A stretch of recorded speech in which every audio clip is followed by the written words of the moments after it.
ఆషాఢమాస ప్రత్యేకత. ఈ ఆషాఢమాసం శూన్యమాసం అంటారు, కానీ ఎన్ని పండుగలు వస్తాయో, ఎన్ని పనులు చేస్తామో ఆషాఢమాసంలోనే. ఒక్కసారి గమనించి చూస్తే అసలు మొదలుపెట్టిన దగ్గర నుంచి మనకి వారాహి నవరాత్రులు ప్రారంభమవుతాయి. ఆ 9 రోజులు అమ్మవారిని అర్చిస్తూ ఉంటాం. అంటే అమ్మవారి పూజ మొదలైపోయింది.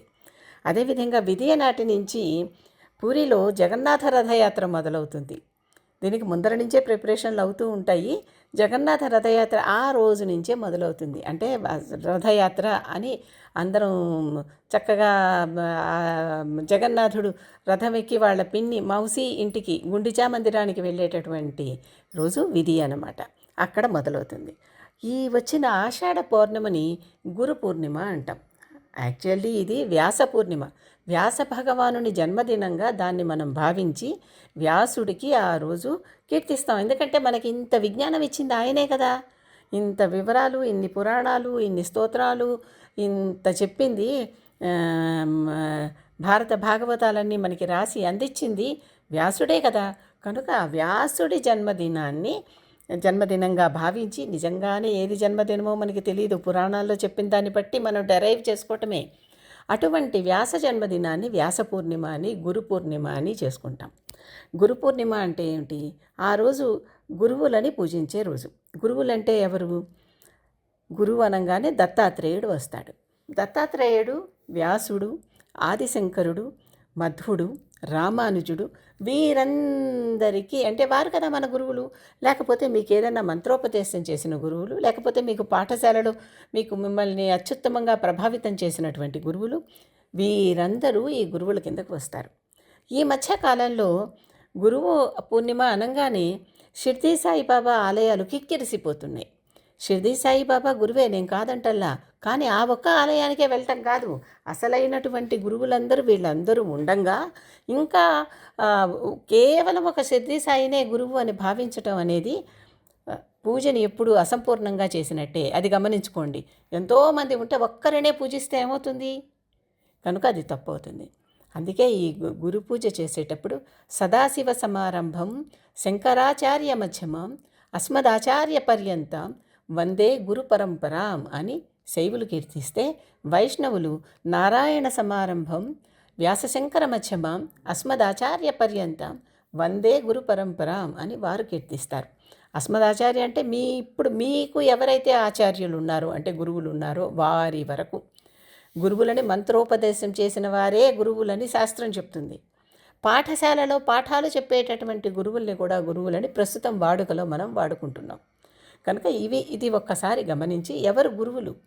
షిర్డీ సాయి గురువు కావచ్చు చాలామందికి, ఎంతోమందికి, చాలా కోట్లలో ఆయనకి భక్తులు ఉన్నారు.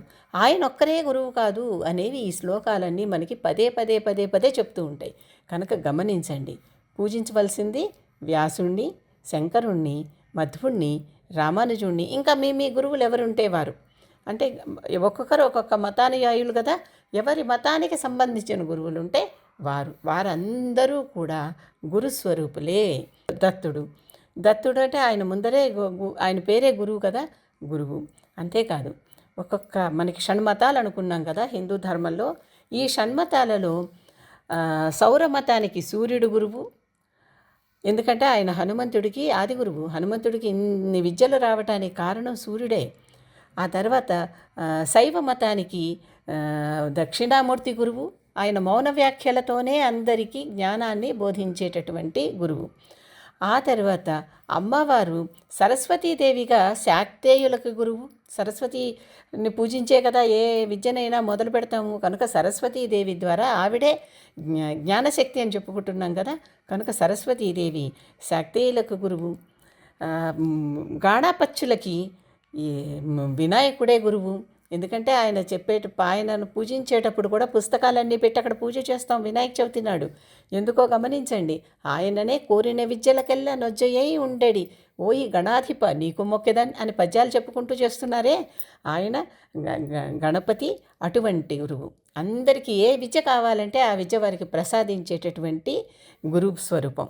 ఆ తర్వాత స్కాందులకు కుమారస్వామి గురువు. ఈ కుమారస్వామి శంకరుడికే గురువు అని శాస్త్రాలు చెప్తున్నాయి, పురాణాలు చెప్తున్నాయి. శంకరుడికి భుజం మీద ఎక్కి అతని చెవిలో ఓంకారానికి అర్థం చెప్పినటువంటి గురువు కుమారస్వామి. అందుకనే ఈయన గురుగుహ అనే నామం కూడా ఈయనకున్నది. గుహుడు, గురువు అనే నామం కూడా ఉన్నది.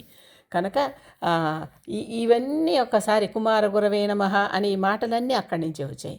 కనుక ఈ 6 అసలైన ఆది గురువులు. ఈ ఏ మతం వారు ఎవరిని నమ్మితే వారిని ఆది గురువుగా పెట్టుకోండి. తర్వాత మిగిలిన వాళ్ళందరూ తర్వాత వచ్చినటువంటి గురువులు అనమాట. వీరెవ్వరూ గురువులు కాదు, వారికి ఆ స్థాయి లేదు అని నేను అంటల్లా.